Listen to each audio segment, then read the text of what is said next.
Bueno, eh, resumidamente le voy a comentar cuáles son los riesgos de este nuevo evento genético, así le llaman los productores, acá liberación de alguno de estos engendros, porque son engendros lo que realizan, le llaman eventos genéticos.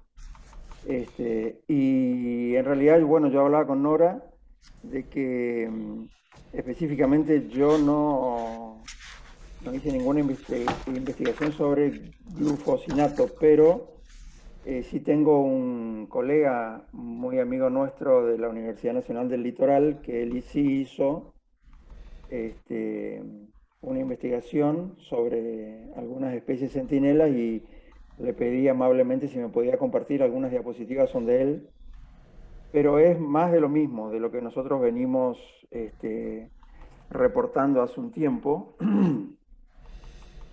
Para ponernos en contexto, yo les quiero recordar de que en la Argentina se usan aproximadamente 400 millones de litros de agroquímicos por año y que son destinados a diferentes producciones, ¿no?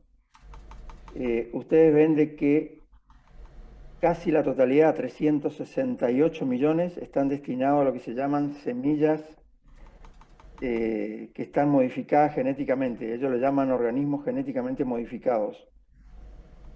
Estos organismos genéticamente modificados son estos eventos que la gente eh, que está ligada al agros dedican sus esfuerzos de investigación a aumentar la rentabilidad, porque en realidad lo que están haciendo es aumentar la rentabilidad de un producto que se vende muy bien, pero que nada tiene que ver con lo que es lo que nosotros llamamos eh, la, la soberanía alimentaria del país, porque no es para producir más alimentos para nosotros, sino que es justamente para que se venda más producto que está asociado a una semilla transgénica, que el mismo que vende la semilla es el que vende el agroquímico.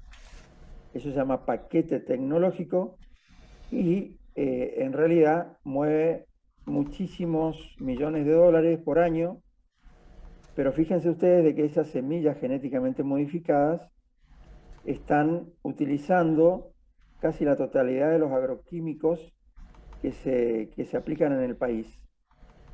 Agroquímicos, llámese insecticidas, fungicidas, herbicidas, son todas sustancias que matan diferentes, eh, digamos, algunas algunas formas de vida que obviamente los productores no quieren que se encuentren en los cultivos, pero también interfiere, por supuesto, con la vida humana, si estos productos llegan al humano, y es lo que está pasando, es lo que venimos reportando hace tantos años, ¿no?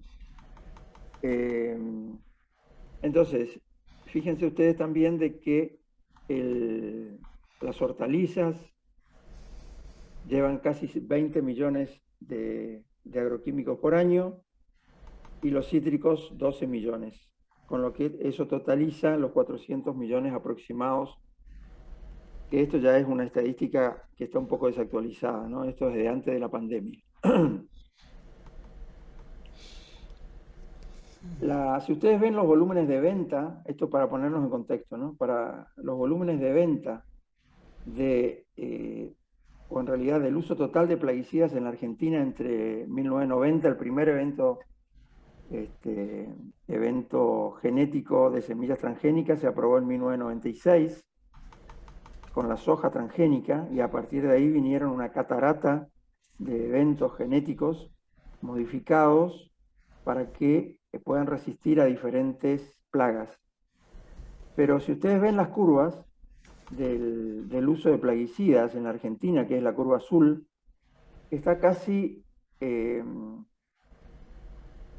solapada con lo que es el uso de herbicidas, porque es uno de los que más se utiliza en la Argentina para poder eliminar las hierbas que obviamente son las que quieren los productores eliminar de forma química, lo cual es un riesgo muy alto porque estamos usando diferentes cócteles químicos para poder eh, controlar lo que es la biología. siendo que hay otros tipos de estrategias, como el manejo integral de plagas, que nosotros podríamos utilizar para poder controlar las malezas, ¿no? Y no con esta bomba química que están teniendo año a año nuestros campos. Pero también hay un uso muy incrementado de lo que son fungicidas, bactericidas e insecticidas, que son las curvas que están más abajo. Yo siempre muestro esta diapositiva porque la misma gente del campo, que es el Instituto Nacional de Tecnología Agropecuaria, el INTA,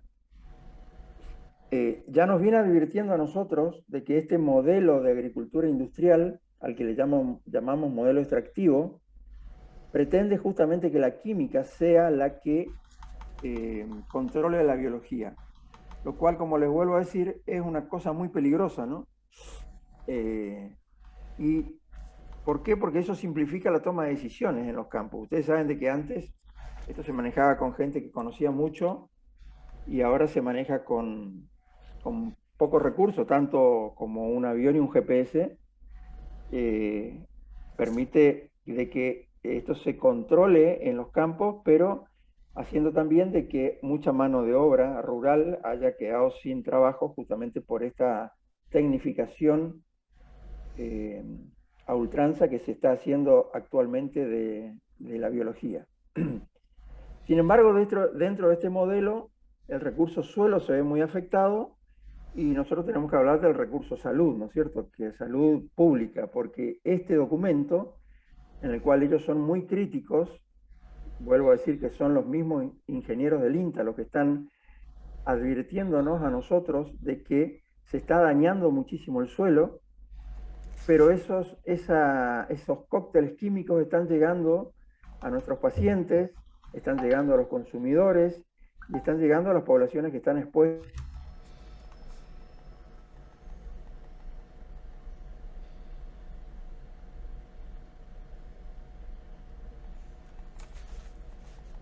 Se congeló. Me parece que se quedó sin internet. Sí.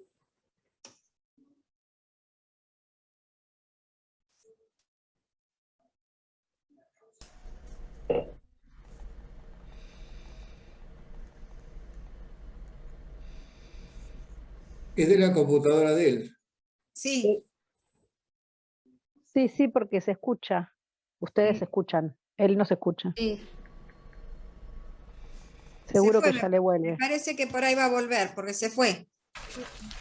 Ah, pero qué raro que haya quedado. Ahí está, ahí se me desapareció la. Sí, se le debe haber colgado. Claro.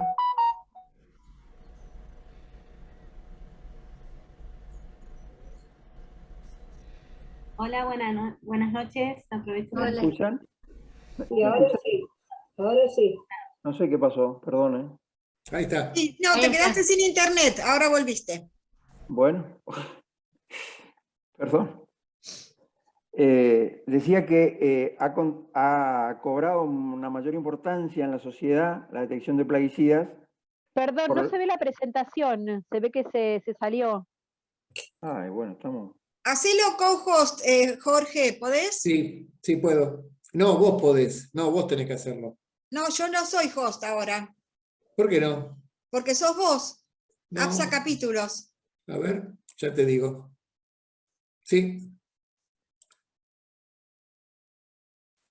ahí lo Ahora hago. te abren para vos, Horacio.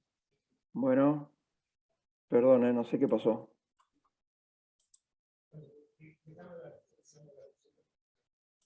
Ahí está. ¿Listo? ¿Se ve? ¿Se ve ahora la presentación? Ahora podés otra vez compartir pantalla. Todavía no se ve. Bien. Ahora podés. Ponele compartir pantalla de nuevo. Ahí vamos, esperen.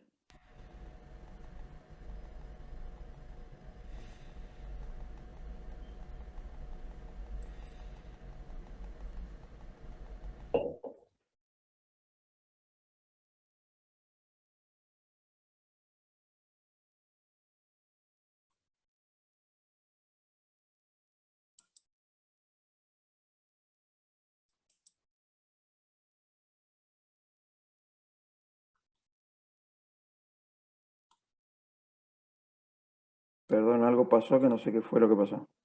Bueno, pero más o menos ya lo vimos el esquema. ¿Ahí se lo ve? Ahí está, ahora sí. Ahora sí. Perfecto. Bueno, seguimos acá entonces. Lo que les quería comentar era de que la dinámica ambiental de los plaguicidas hace de que nosotros estemos muy expuestos, no solo porque hay una deriva por el viento de lo que se aplica en los campos, sino que también hay procesos fotoquímicos que hacen que estén en la atmósfera y haya volatilización de estos productos porque son aerosoles que llegan a las fuentes de agua y llegan a los alimentos.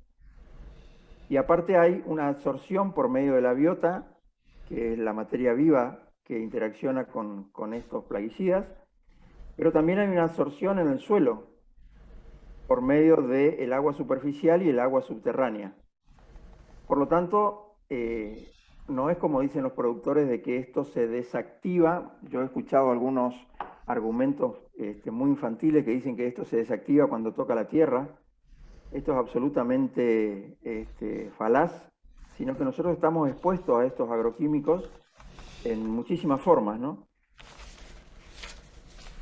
Esto puede producir un daño genético y ese daño genético puede ser reparado o no, depende de cómo esté nuestro sistema de reparación de ADN, pero puede haber mutaciones permanentes en células somáticas produciendo cáncer o en células reproductivas trayendo problemas reproductivos, como lo vemos nosotros en nuestros pacientes, trayendo algunas enfermedades hereditarias o produciendo malformaciones congénitas, lo que se denomina como el proceso de teratogénesis.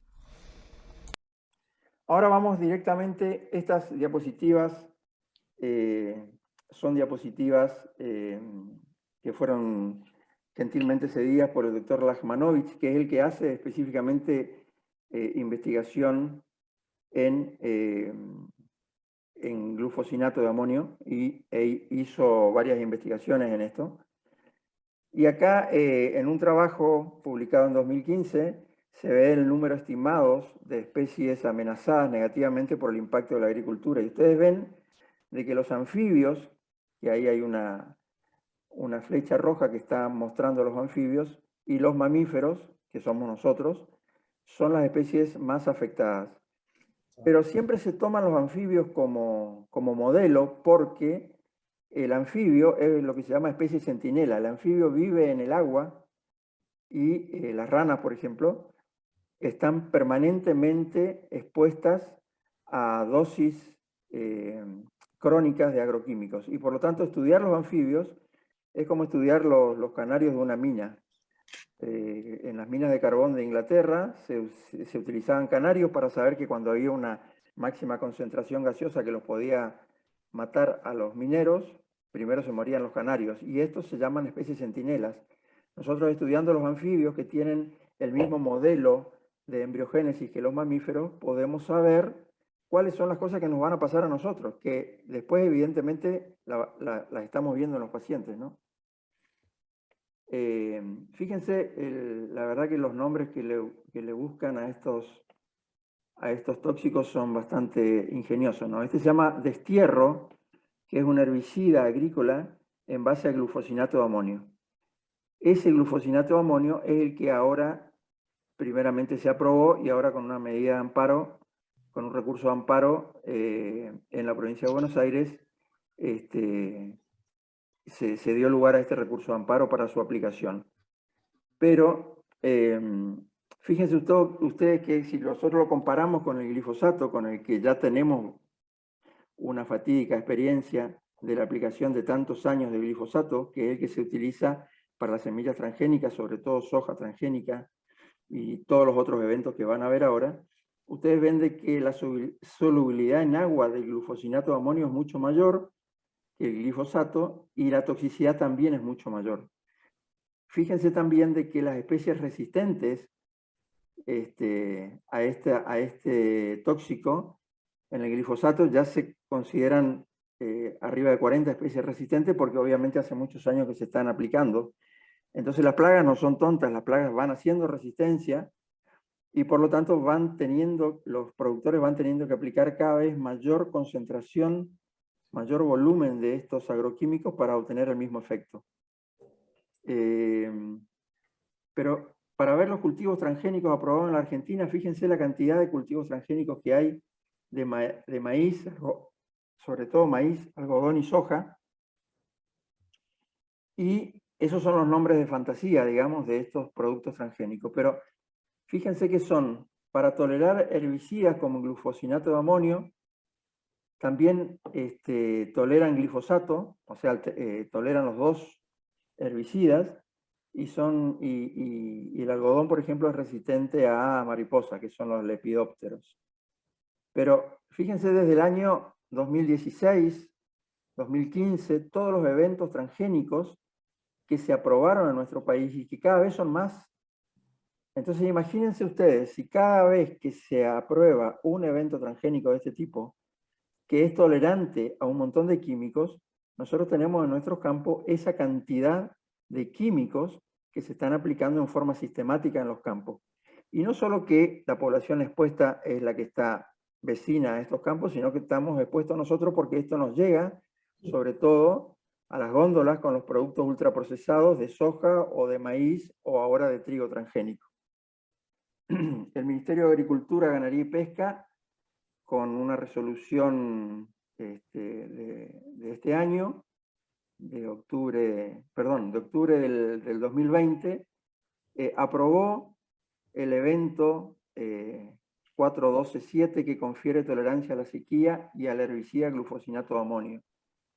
Entonces lo que se hace es incorporar algunos genes que le dan resistencia a este herbicida que se llama glufosinato de amonio, y también unos genes que le dan resistencia o que le dan tolerancia a la sequía. O sea, pueden producir trigo incluso en condiciones de sequía, que yo lo llamo, es lo mismo que pedir préstamo para pagar la deuda. O sea, el problema justamente que tenemos nosotros es el cambio climático, y el cambio climático viene por todos estos eventos genéticos que hacen de que la tierra esté cada vez más pobre de nutrientes, que haya una deforestación brutal en nuestros campos, y ahora crearon la magia para poder producir incluso en condiciones de sequía, cuando las cosas tendrían que ser diferentes, tendrían que conseguir algunos mecanismos de producción que cambien totalmente la matriz productiva y que cada vez se utilicen menos cantidad de agroquímicos. La toxicidad del glufosinato de amonio es mayor en los cerebros en desarrollo prenatal y postnatal. La exposición de un bebé a un embrión puede afectar la función cerebral, ya que el químico perturba funciones genéticas que regulan el desarrollo del cerebro. Todo esto está publicado, ahí están las referencias bibliográficas para el que lo quiera leer en detalle, pero cuando dicen de que, ahora van a ver ustedes cuál es la propaganda que hacen los productores, que dicen de que esto no hay evidencia científica de que pueda producir perturbación ni mutagénesis, y esto no es así, esto está documentado. Lo que pasa es que esta información científica es una información que generalmente está en forma críptica, está en inglés, está en revistas científicas con referato, y alguien tiene que ir a leerlas y bajarlas a la comunidad para decir de que esto no es así como lo están diciendo, ¿no? Fíjense que ese trigo HB4, el primer trigo transgénico del mundo, que ha sido aprobado acá en la Argentina por nuestro Ministerio de Agricultura,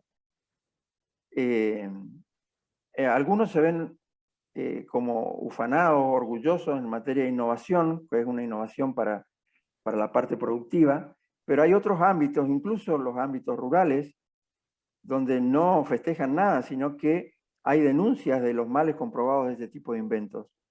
Y después están los otros sectores que lo vamos a consumir sí o sí, en el peor de los casos, a ciegas.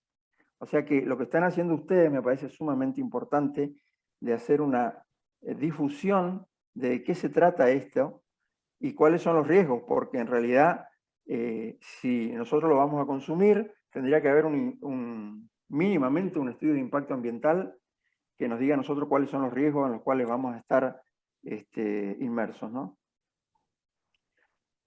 ¿Qué hicieron? Tomaron un gen del girasol, que era resistente a la sequía, y lo incorporaron al trigo para que la planta sea productiva aún en contexto de sequía, o sea que se pueda producir en ambientes de sequía, ¿no?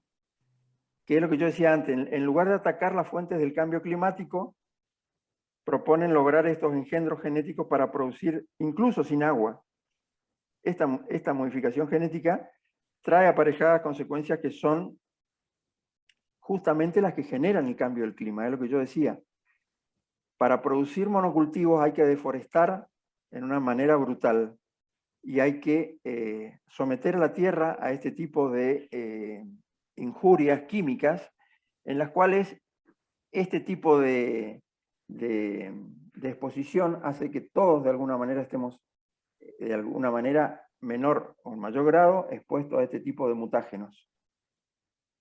Este trigo resistente al glufosinato de amonio, que es más tóxico todavía que el glifosato, entonces lo que hacen las empresas generalmente es, como el glifosato ya tiene un montón de juicios en Estados Unidos, la empresa Monsanto y Bayer, que fue la que la compró, ya han perdido un montón de juicios, entonces lo que están haciendo ahora es sacar otros productos químicos hasta tanto se deje de hablar de glifosato y hasta tanto se hagan los estudios que piden que no hay evidencia científica, que en realidad, como ustedes ven acá, sí hay evidencia científica de cuál es el daño que puede producir en la salud humana, van ganando tiempo porque van sacando nuevos productos químicos que faltan estudiar y por lo tanto hacen sus negocios durante 20, 30 años más. Pero hay tal variedad y tanta cantidad de tóxicos en nuestro país que también aparece lo que se llama el efecto sinergia. O sea, los productores no solo ponen un químico, sino que mezclan varios químicos en dosis diferentes y el producto, o mejor dicho, el efecto mutagénico y teratogénico y genotóxico es cada vez mayor porque se potencian entre ellos, que es el efecto sinérgico, ¿no? En ratones el glufosinato produce claros efectos teratogénicos, que es la formación o la producción de malformaciones congénitas, sobre todo en estructuras cerebrales, que son todos indicios de un serio compromiso en el desarrollo normal del neuroepitelio y de las crestas neuronales. Obviamente, los que trabajan en la salud de nuestro cerebro pueden leer perfectamente bien estos trabajos y ver de qué estoy hablando, ¿no es cierto? Esto está publicado, y está publicado desde hace muchos años. Fíjense, esta publicación tiene la fecha de 1996. Pero si un ecosistema presenta un cuadro de estrés hídrico, lo lógico sería pensar cuáles serían aquellos emprendimientos que pueden coexistir con las posibilidades de ese suelo sin aniquilarlo del todo.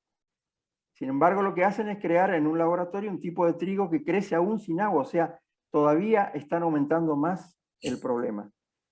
Y si ustedes analizan los discursos del 96 al 2003, aparecían dos grandes promesas de estos engendros genéticos, que era que vamos a resolver el hambre del mundo y vamos a bajar la cantidad de químicos. Ninguna de las dos cosas pasó, porque se multiplicaron los químicos y los niveles de desigualdad social siguen siendo brutales y el hambre en el mundo es cada vez mayor, siendo que cada vez hay más eventos genéticos de organismos genéticamente modificados. Fíjense lo que es la publicidad de Bayer de este herbicida estrella, digamos, que en el caso de Bayer se llama Liberty. La hoja de seguridad dicen, evaluación de la mutagenicidad, que es cuál es el poder que tiene un químico para cambiar el ADN, eso se le llama mutagenicidad. Dice, glufosinato no fue mutagénico o genotóxico en una batería de estudios in vitro e in vivo. Fíjense qué frase tan poco tranquilizadora, porque no dice ni qué estudios son, ni cuáles son aquellas referencias que uno puede ir a mirar, sabiendo que hay mucha gente que puede leer perfectamente en forma crítica estos informes. Y después dice, evaluación de la carcinogénesis, no fue carcinógeno en estudios de alimentación de por vida de ratas y ratones. No dice quién hizo el estudio, en qué tiempo se hicieron, en qué laboratorio. Yo lo que les estoy mostrando son trabajos científicos que ustedes pueden consultar. Sin embargo, estas empresas se basan en este tipo de leyendas en las cuales a nosotros nos dejan muchísimas dudas, ¿no? Y después dice, glufosinato no inhibe la colinesterasa, que ustedes saben de que es fundamental esta enzima para poder desactivar aquellas reacciones a nivel neurológico que pueden llevar a la muerte de un paciente, ¿no? La neurotoxicidad de este tipo de sustancias, como son los plaguicidas organofosforados, hacen de que haya alteraciones de la acetilcolinesterasa o de la enzima que desdobla la colinesterasa en las hendiduras sinápticas. Y ustedes saben de que esto puede mantener durante mucho tiempo la hiperexcitación neuronal con alteraciones de músculos y de neuronas, ¿no? Pero no solo tiene un poder neurotóxico, sino también tiene un poder genotóxico. Y el poder genotóxico es poder alterar el ADN. El ADN lo altera produciendo alteraciones del núcleo celular. Ustedes van a ver ahora que hicimos estudios en los cuales hemos determinado eso en pacientes que han estado expuestos a otro tipo de agroquímicos. Este es un estudio nuestro que hicimos estimando el daño genético por medio de micronúcleos y aberraciones cromosómicas que hicimos en pacientes de Chaco, y hemos encontrado que los pacientes que mayor índice de genotoxicidad de micronúcleos y de aberraciones cromosómicas tenían, medido contra una población no expuesta a estos agroquímicos, fueron justamente aquellos que tenían agroquímicos en sangre.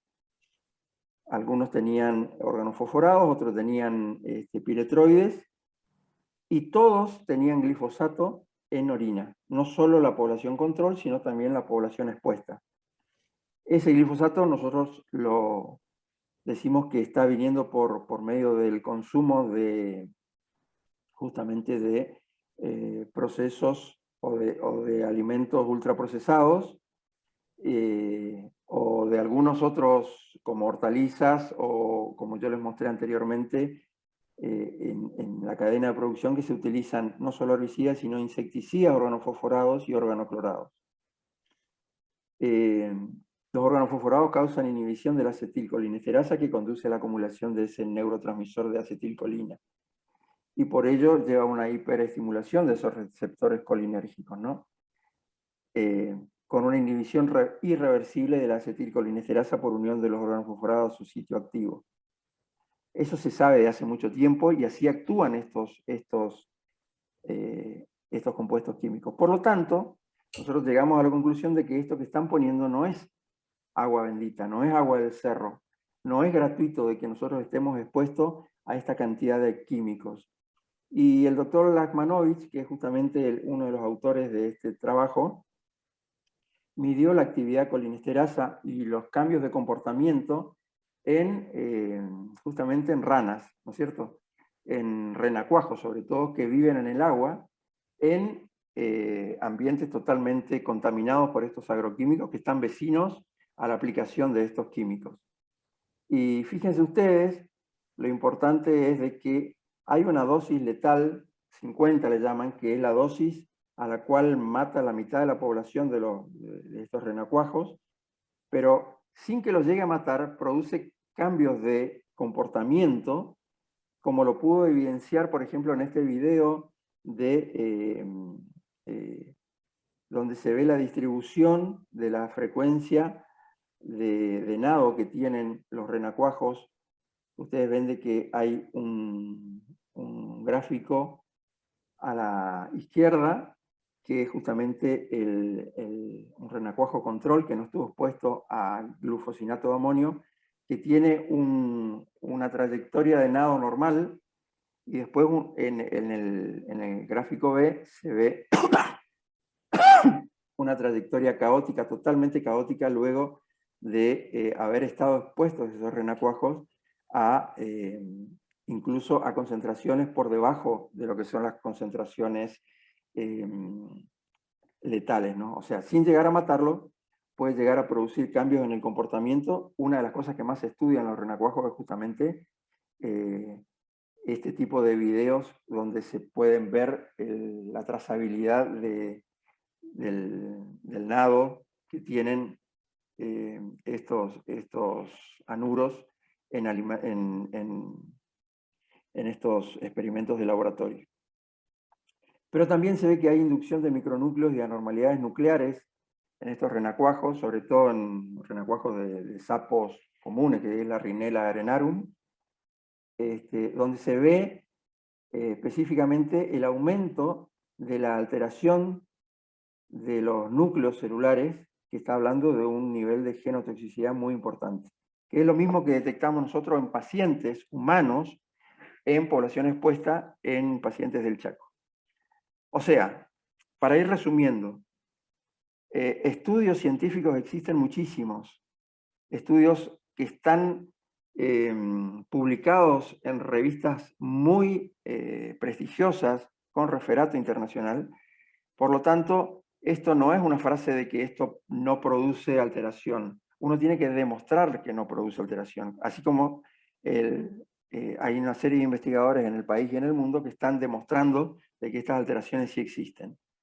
Como también que pueden producir efectos teratogénicos en embriones de anfibios, que es justamente alteraciones, malformaciones en renacuajos, o sea, a nivel embrionario, cuando están expuestos a este tipo de herbicidas, nacen con un montón de alteraciones que son incluso las que nosotros vimos en algunos pacientes que han estado expuestos a un cóctel de agroquímicos en esta zona de producción, de alta producción agrícola. Por lo tanto, es un posible teratogénico y no es, como dicen en muchos lugares, de que esto no produce absolutamente nada y que no hay ningún riesgo de que esto sea consumido o que esté expuesta la población a este tipo de productos. ¿Cuál es la alternativa? La alternativa, de vuelta lo vuelvo a decir, porque si no parece que son todas malas noticias, ¿no? Es la agroecología, que es socialmente justa porque le vuelve el trabajo a los trabajadores que saben trabajar la tierra, es ambientalmente sustentable porque no emplea agroquímicos y es económicamente rentable, y ya hay muchos campos en la provincia de Buenos Aires, como por ejemplo los de Guaminí, que están demostrando de que es económicamente rentable, incluso más rentable que los procesos productivos tradicionales, porque obviamente no tienen que hacer tanto gasto en insumos químicos. Y por último les dejo esta diapositiva que dice: la ingenuidad de suponer hacer ciencia hace que estemos nosotros los investigadores muy enfocados en buscar la verdad. Y no logramos ver cuántos son los que quieren realmente que hallemos esa verdad. Pero la verdad siempre va a estar ahí, la querramos ver o no la querramos ver. Y siempre estará a la espera, por siempre, de que la descubramos. Muchísimas gracias por su atención y si hay preguntas quedo a disposición. Muchas gracias, Horacio. Muy interesante lo que nos contás y realmente inquietante, ¿no? Yo quería preguntarte, pero una pregunta ingenua desde el no saber. ¿No es posible hacer esta alteración genética que haga que sea más resistente sin usar el producto químico? Es decir, ¿no prospera esa semilla genéticamente modificada si no usamos el glufosinato?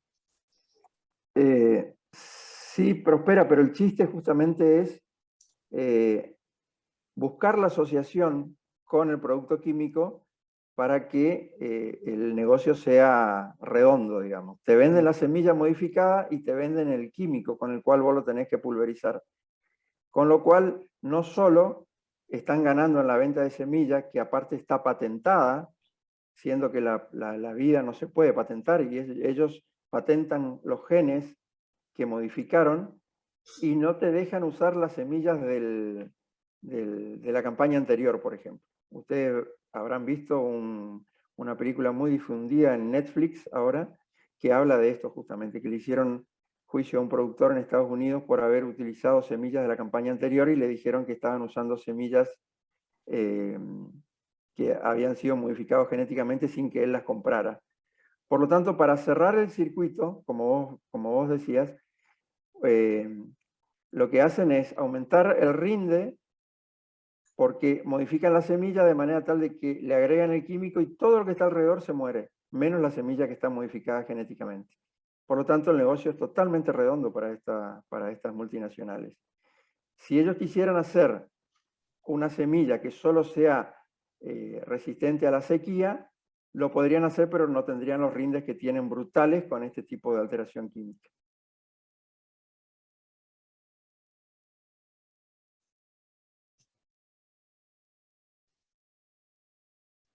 ¿Se entendió?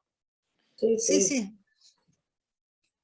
Sí, sí, se entendió. Es terrible cómo de alguna manera los dirigentes, los que tienen la posibilidad, aprueban estas cosas y obviamente hay connivencia porque no hay manera de aprobar todo esto si Bueno, no tienen... eso que vos estás diciendo no es poca cosa, porque toda esta tecnología, para que pueda ser aplicada y para que pueda ser distribuida en la población, tiene que tener el aval político. Si no, no pueden entrar a los municipios y no pueden entrar a los diferentes gobiernos. Entonces, esto no es, sabemos nosotros que no es ingenuidad, ni que están queriendo introducir cada vez más conocimiento científico e innovación productiva, sino que lo que hay atrás es un negociado demasiado grande donde se compran muchas voluntades. Y siempre hay funcionarios que van a estar dispuestos a aprobar este tipo de eventos digamos, de alguna manera, con la veña de los políticos de turno, ¿no es cierto? Esto tiene que pasar por una aprobación política. Y la única manera que nosotros podamos hacer una resistencia férrea es haciendo lo que están haciendo ustedes, difundiendo cuál es la problemática y pidiendo de que se revean este tipo de políticas porque evidentemente la población expuesta es cada vez mayor y ustedes están viendo igual que nosotros la cantidad de síndromes genéticos que están apareciendo, que cada vez son mayores, lo que antes parecía que era una cosa, que era un hallazgo genético, ahora están apareciendo focos de alteraciones genéticas muy raras en las cuales se están volviendo mucho más frecuentes. Y no solo el cáncer de poblaciones enteras que están viviendo cerca de estas zonas, sino también las grandes poblaciones con, digamos, con tipo de alteraciones en lo que es la neuromotricidad y todo lo que implica lo que nosotros decimos del desarrollo neurocognitivo, ¿no? Está pidiendo la palabra Ana y después José. Sí. Bueno, muchísimas gracias por la presentación, la verdad que fue clarísima y la verdad que estuvo muy, muy explicativa. Yo tengo una duda que me gustaría saber, y no sé si usted lo sabe o no, pero es si este producto, que es el glufosinato de amonio, ya se está utilizando en algún otro país o se ha utilizado para algún otra, digamos, para algún otro tipo de semilla y digamos, y en base si se utilizó en otro lado, si hay estudios en otros países sobre el efecto en humanos, más allá de los efectos que ya hay documentados en anfibios y en animales. Sí, este es un herbicida que no es nuevo. Hay un montón de eventos genéticos que tienen tolerancia a este herbicida y la Comunidad Económica Europea tiene serias restricciones sobre lo que es la aprobación que se hace, que se pide durante cada periodo de aplicación, digamos. Hay una restricción muy importante hecha desde el año 2013 en la Comunidad Económica Europea y hay trabajos incluso de investigadores que hablan todo lo que yo comenté, donde puse las citas bibliográficas. Hay Sí. algunos que son hechos en población infantil justamente, ¿no? Porque hay serios indicios de que podría producir alteraciones tipo del espectro autista, y eso está publicado en diferentes trabajos que yo después, si no están ahí en esa referencia, se los puedo enviar. Bueno, muchísimas gracias, la verdad que muy interesante. Bueno, muchas gracias a usted, Ana. José, ¿querías hablar? Sí, sí. Bueno, primero le agradezco la charla al expositor, que fue muy interesante. Bueno, para los que no me conocen, yo soy pediatra, en realidad no soy de la especialidad mayoritaria del auditorio, ¿no? Y en realidad mis últimos años en el Hospital Garrahan, fui el encargado de salud ambiental del hospital. Ah, bien. Y que tuve la oportunidad de ver muchos chicos de pueblos fumigados, especialmente del área del litoral. Así que la problemática que habló nuestro compañero la viví muy de cerca, con casos bastante feos, en realidad con intoxicaciones muy importantes, inclusive con algún que otro chico que tuvimos que ver en unidad de cuidados intensivos por intoxicaciones graves, con órganos fosforados del tipo que él mencionaba. La problemática de pueblos fumigados es muy importante en nuestro país. Por ahí ustedes, como no ven, no sé si ven, claro, no sé si alguno se dedica a hacer psiquiatría infantil, pero bueno, los que somos pediatras, cada vez estamos viendo más chicos con autismo. Y el fenómeno del espectro autista, que es una cosa que va en aumento y que es multifactorial, como todos sabemos, y que tiene muchas puntas. Esto que dice el compañero, por ahí es una de ellas, ¿no? Esto de los tóxicos ambientales. El ambiente es transversal, tiene la particularidad de ser transversal a todas las clases sociales. Pero siempre los más desprotegidos son los más humildes. Y de entre los más humildes de los más humildes, son los chicos. Por eso son los que más se perjudican por los tóxicos ambientales. Y por eso vimos tantos chicos con estos problemas ambientales. Hay un par de, así termino rápido, hay un par de libros que les recomiendo que si quieren leer, están muy buenos. Uno es La vida según Monsanto, y otro es La primavera silenciosa. La primavera silenciosa es un librito muy cortito y muy lindo. Fue el primero que habló de los biocidas, porque a mí me gusta hablar de biocidas, no de plaguicidas. Porque son todas sustancias que en realidad matan la vida. Entonces son biocidas. Y como decía el compañero, los anfibios son una especie de centinela, pero las aves también. Por eso la primavera silenciosa, no hay aves.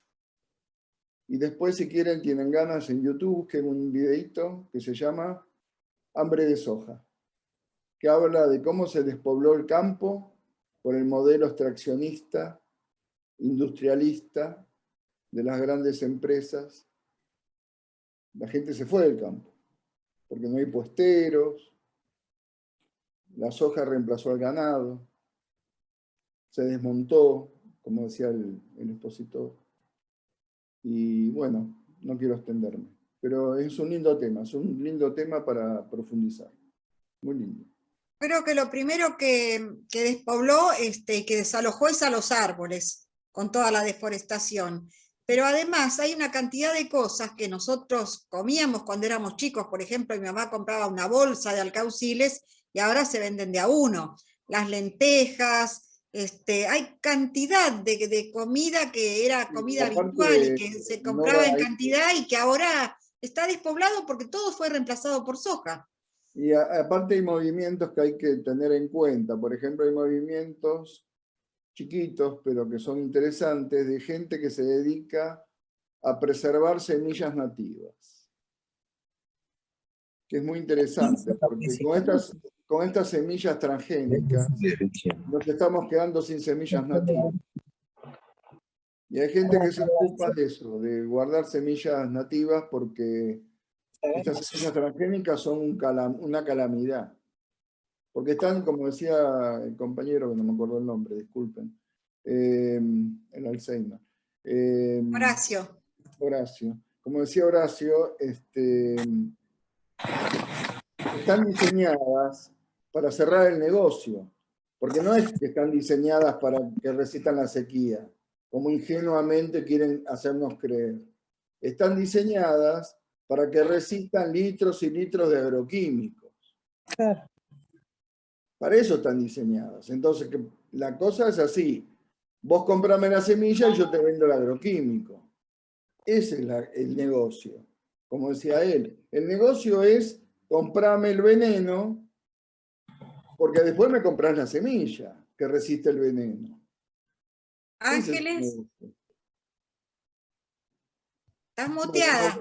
Estoy muteada. Muchas gracias, Horacio, por la charla, súper interesante. Te quería preguntar por la experiencia de Guaminí, digamos, en esos casos, esa experiencia de agroecología, ¿hay trabajos que uno puede consultar o nombres o referentes? Sí. El que empezó el movimiento fue Marcelo Schwartz, que es el intendente de Guaminí,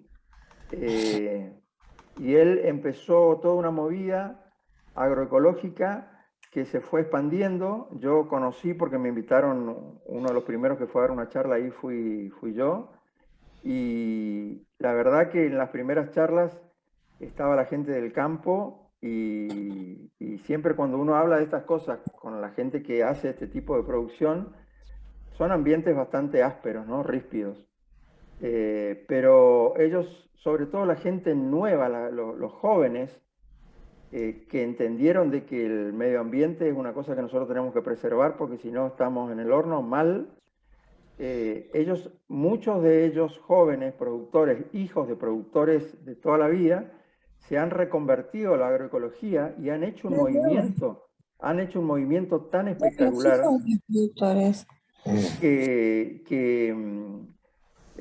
que son ejemplos a nivel Latinoamérica de lo que es los rindes que están teniendo. Ustedes pueden buscar los trabajos de Eduardo Cerdá, que es... Eduardo Cerdá. Cerdá con C, que es el que estuvo asesorando allí y tiene todo un trabajo inclusive de rinde, porque él dice de que los rindes son iguales o superiores a la producción clásica con la agroecología porque no están adicionados los costos de los agroquímicos, ¿no?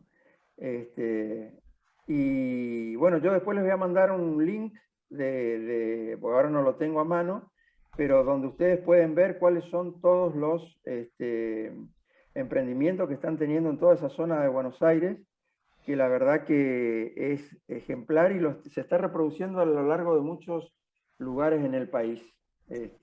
También acá en el interior tenemos una granja que se llama Naturaleza Viva, que produce alimentos agroecológicos hace muchos años y es absolutamente ejemplar para toda Latinoamérica. Incluso vienen contingentes de productores de Colombia y de Perú a hacer capacitaciones en este lugar que se llama Guadalupe Norte, que está cerca de es una localidad de Santa Fe, que está cerca de Reconquista.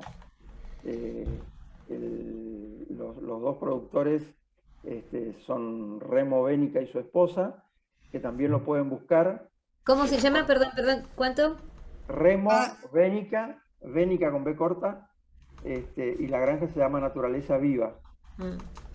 Van a ver los emprendimientos agroecológicos que tienen, que es una granja absolutamente dinámica y produce su propia energía a través del reciclaje de todo lo que son los desperdicios de la granja y no utiliza agroquímicos absolutamente para nada. O sea, hay un montón de ejemplos que están dando muy buenos resultados en el país y que deben ser replicados para poder dar por tierra de que la única manera de producir es esta forma totalmente químico dependiente, ¿no?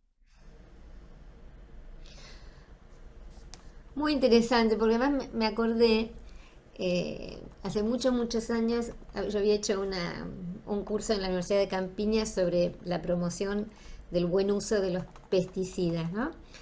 Y una cosa clásica que decían es, siempre hay que hablar y siempre hay que mostrar lo que sí está bien, lo que sí funciona, porque uno tiene tendencia bueno, a tratar de denunciar lo que está funcionando mal para conocer, ¿no? Pero cuando uno hace esa tarea, es recontra importante mostrar las experiencias que sí funcionan, porque son las que se pueden copiar, son las que se pueden imitar, ¿no?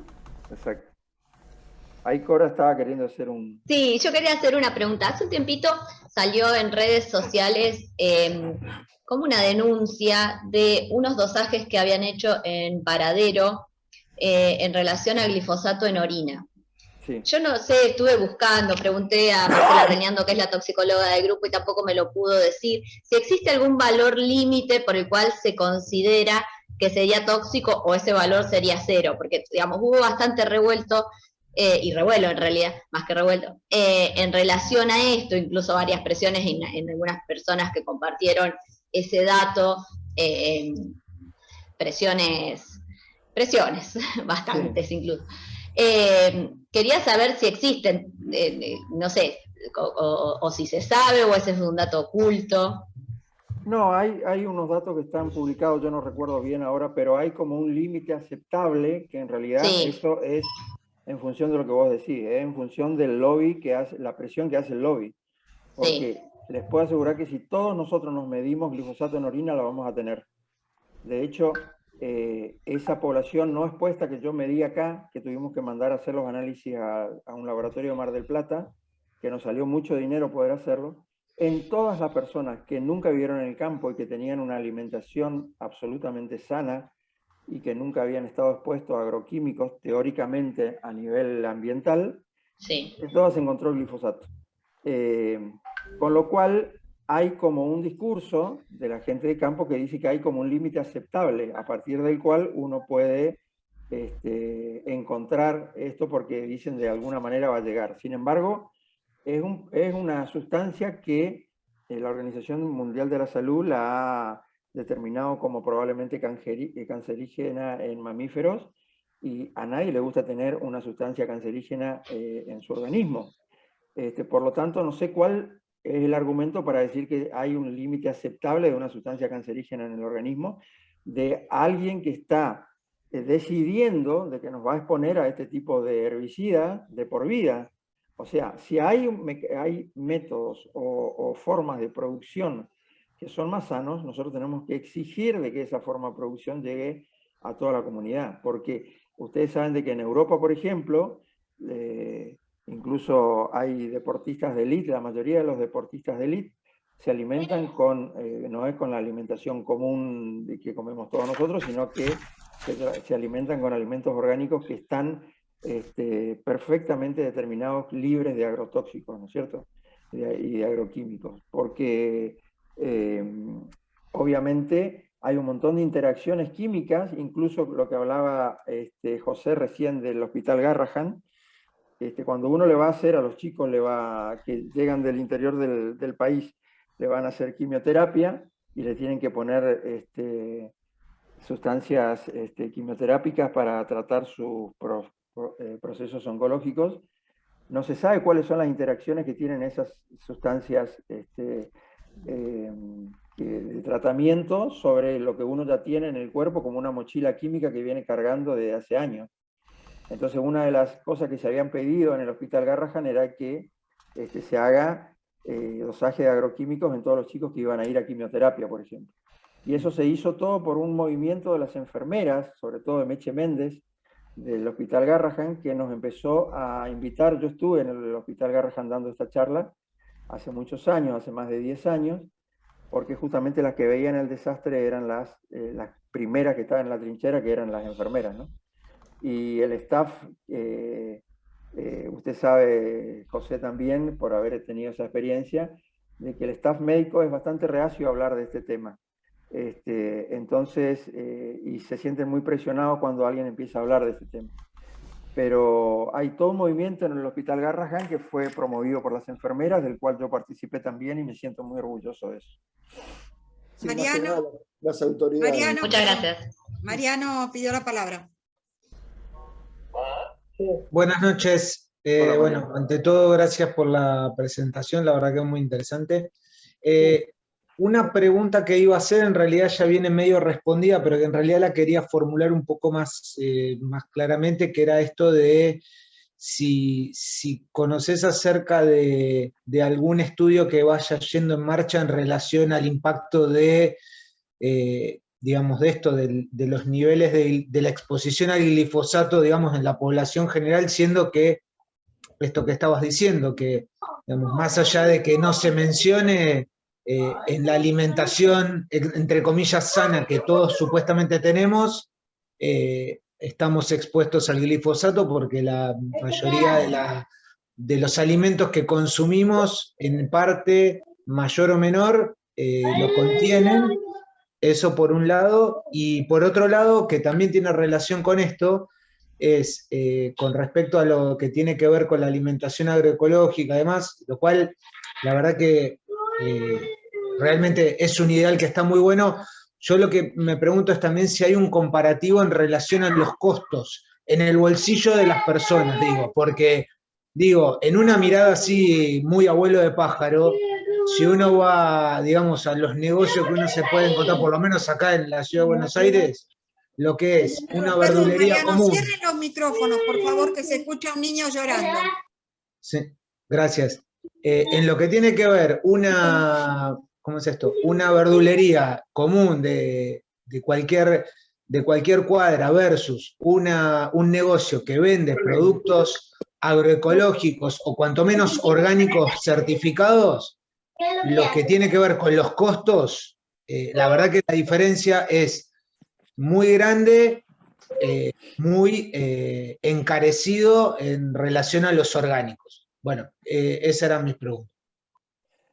Sí, con respecto a la primera pregunta de los estudios del glifosato, nosotros creo que fuimos el único estudio en la Argentina que pudo hacer el estudio de dosaje de glifosato en relación con la genotoxicidad, porque siempre se estudia la genotoxicidad por un lado, o se estudia los residuos de agroquímicos por otro, digamos, y no se establece una asociación entre las dos cosas.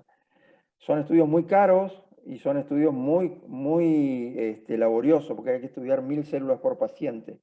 Pero hay muchísima gente que está estudiando glifosato, específicamente la exposición a glifosato con algunas enfermedades metabólicas. Incluso hay toda una teoría en Estados Unidos de aumento de intolerancia al gluten que está habiendo justamente de enfermedad celíaca con el advenimiento de los cultivos transgénicos y el aumento excesivo del consumo de glifosato en los campos, ¿no?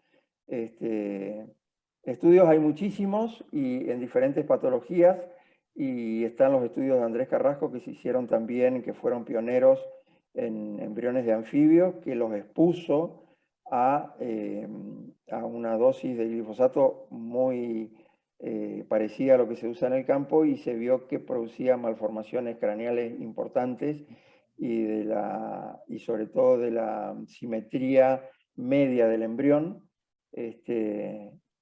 Eso con respecto a los estudios, hay muchísimos estudios. Con respecto a los costos, no sé si hay estudios, yo no conozco estudios de costos así de consumidores. Sí sé de que obviamente hay todo un movimiento con el tema de lo orgánico, que eso también juega en contra de que uno pueda tener acceso más fácilmente a esta certificación, porque certificar un alimento que es realmente orgánico sale muchísimo dinero, y es justamente porque tiene que vencer un montón de escollos, que es lo que la industria no es lo que justamente es lo que está buscando, sino que lo que está buscando es tratar de meter sus productos ultraprocesados, ¿no? Entonces, obviamente, certificar un producto orgánico sale, como vos bien decís, muchísimo dinero todavía.